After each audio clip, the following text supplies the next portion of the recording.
Magandang hapon po. Pwede po ba kayo makapanayam para po sana sa aming output tungkol sa paggamit ng teknolohiya? Magandang hapon din po. Opo, wala pong problema. Okay po, maraming salamat. Ano ang papel na ginagampanan ng teknolohiya sa lipunan? Malaking papel ang ginagampanan ng teknolohiya sa lipunan. Ito ay nakakatulong sa ating pang-araw-araw na pamumuhay sapagkat pinapadali nito ang pamumuhay ng bawat tao at magagamit ito sa edukasyon, sa mga pasilidad, sa healthcare at sa iba't ibang business organization. Ano ang mabuting na idudulot at hindi mabuting na idudulot ng teknolohiya sa lipunan? Ang mabuting na idudulot ng teknolohiya sa lipunan ay, yun nga sabi ko nung una, ay pinapadali nito ang pamumuhay ng bawat tao sapagkat ang teknolohiya ay ginawa upang mas mapagaan yung mga ginagawa natin at nagbibigay ito ng mga impormasyon sa atin na makakatulong sa iba't ibang aspeto ng ating buhay. At ang hindi mabuting na idudulot nito ay yun nga, dahil yung especially yung mga kabataan ngayon ay umaasa na lamang sa teknolohiya at minsan ay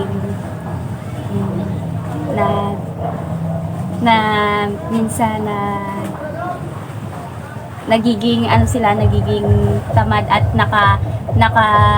nakapase na lamang sa teknolohiya. Maaari ka bang magbigay ng payo tungkol sa mabuting pamamaraan ng paggamit ng teknolohiya? Sa mabuting pamamaraan naman ng teknolohiya ay ang magpapayo ko ay dapat maging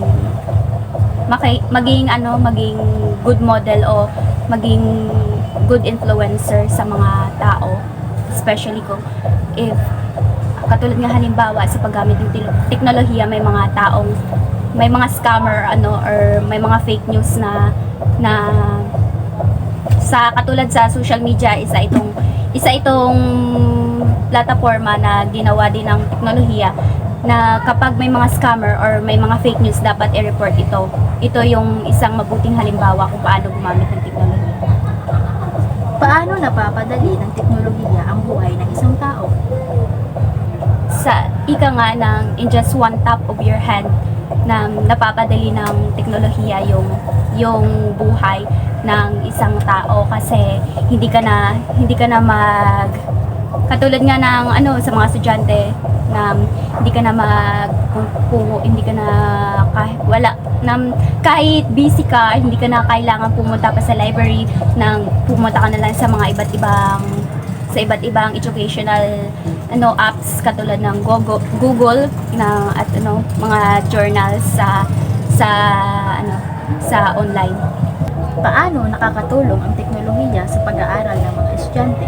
Na malaking bagay yung teknolohiya sa mga mag-aaral sapagkat pinapadali nito yung buhay ng mga estudyante at sa pamamagitan din ng mga online platforms katulad ng YouTube, maaari silang makapanood ng mga educational video para makapag-aral sila sa kanila lang kahit hindi nakadepende sa mga guro or makapag-aral sila ng self-review kumbaga, tapos or self-study. Tapos katulad nga noon yung nagka-pandemya tayo, yung teknolohiya gamit yung mga laptop at cellphone natin ay magagamit natin sa online classes at yung mga educational apps katulad ng Google Meet at Google Classroom. Ito yung pamamaraan natin para ibigay ng guro yung mga assessments na dapat sagutan ng mga estudyante kahit hindi tayo nagkikita-kita, ay parang nakakonekta na rin tayo sa pamamagitan ng teknolohiya. Ano ang masasabi mo sa patuloy na pag-unlad ng teknolohiya? Unang-una sa lahat, pinasasalamatan ko yung teknolohiya dahil malaki yung kontribusyon nito sa ekonomiya ng ating bansa at napapadali nito yung komunikasyon ng bawat isa. Nakakatulong ito sa komunikasyon lalong-lalo na kapag kapag may mga mahal tayong may mga mahal tayo sa buhay na malayo sa atin o nasa ibang bansa, pinapadali nito yung komunikasyon gamit yung telepono natin sa video chats, video conferencing or video call katulad nito. At sa pag-unlad naman at sa patuloy na pag-unlad ng teknolohiya ay mabuti naman kapag patuloy na umuunlad din ng teknolohiya. Pero dapat gagamitin natin ito sa mabuting paraan, hindi sa mga maling gawain na makakaapekto sa hindi lamang sa pagkatao natin kundi sa buong mundo. Yun naman po. Maraming salamat po. Maraming salamat din po.